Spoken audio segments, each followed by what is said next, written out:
In a quaint town nestled between rolling hills and whispering forest, there lived a young philosopher named Marcus.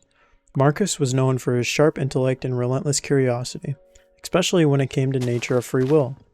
One crisp autumn morning, Marcus strolled to his favorite spot by the riverbank, where an ancient oak tree stood sentinel over the flowing waters. Sitting beneath its broad canopy, Marcus pondered deeply about the concept of free will. He wondered aloud, are we truly masters of our destiny, or are our lives governed by forces beyond our control? As if in a response to his musings, an old man appeared from the shadows of the oak tree. His weathered face and wise eyes hinted at a life filled with stories and wisdom.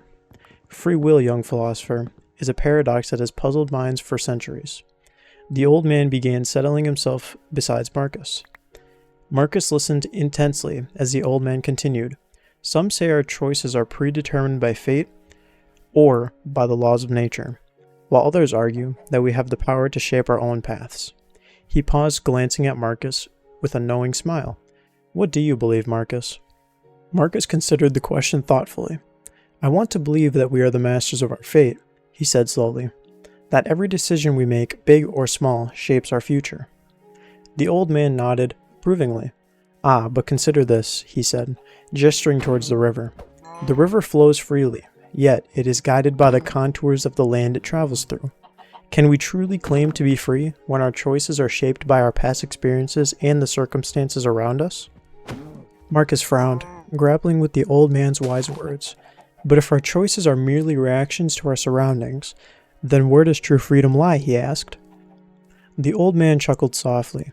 Perhaps freedom lies not within the absence of influence, but in our ability to choose despite it. He replied, like the oak tree that withstands the wind and the rain, yet continues to grow towards the light. Inspired by the old man's wisdom, Marcus continued on his quest for understanding. He delved deeper into the writings of philosophers past and present, exploring different perspectives on free will. With each new insight, he gained a greater appreciation for the complexity of human decision-making. Years passed, and Marcus became a renowned philosopher in his own right. People traveled from far and wide to seek his counsel on matters of free will and moral responsibility.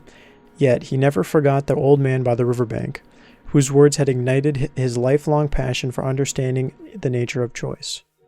One evening, as Marcus sat beneath the same oak tree where it all began, he marveled at how far he had come. The river still flowed gently beside him, a reminder of the ever-changing current of life.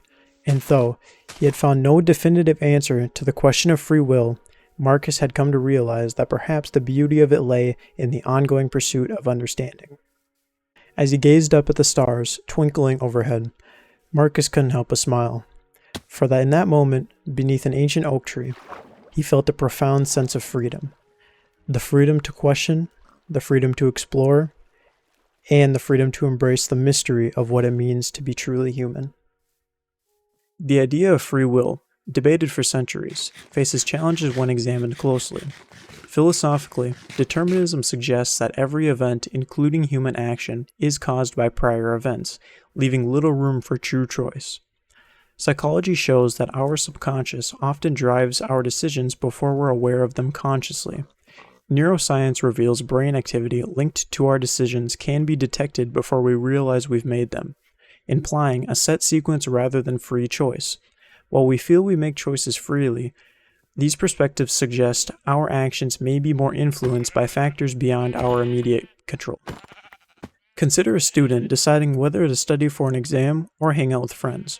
According to determinism, their choice could be shaped by past experiences, like previous study sessions or enjoyable times with friends. Psychologically, subconscious motivations might lead them towards one option before they consciously deliberate.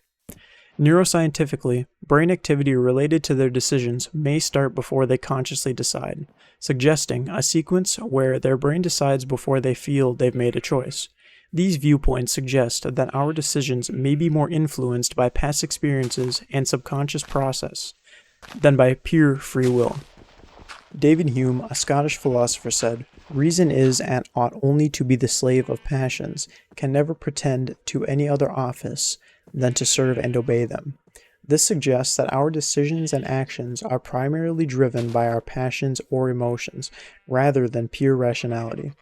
He argues that reason's role is not to dictate our choices independently, but rather to act in service to and be guided by our desires, feelings, and motivations. Hume's philosophy challenges the notion of free will by emphasizing the role of causality and determinism in human behavior, contributing significantly to the ongoing debate on the nature of human agency. Free will questions whether our choices are truly spontaneous or influenced by factors beyond our immediate awareness. Philosophically, it challenges determinism's view that events, including our actions, are predetermined. Psychology reveals subconscious influences in our decisions, while neuroscience suggests brain activity may precede conscious choice.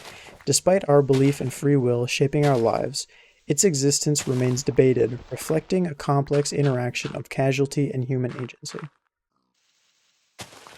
Free will is a very interesting subject.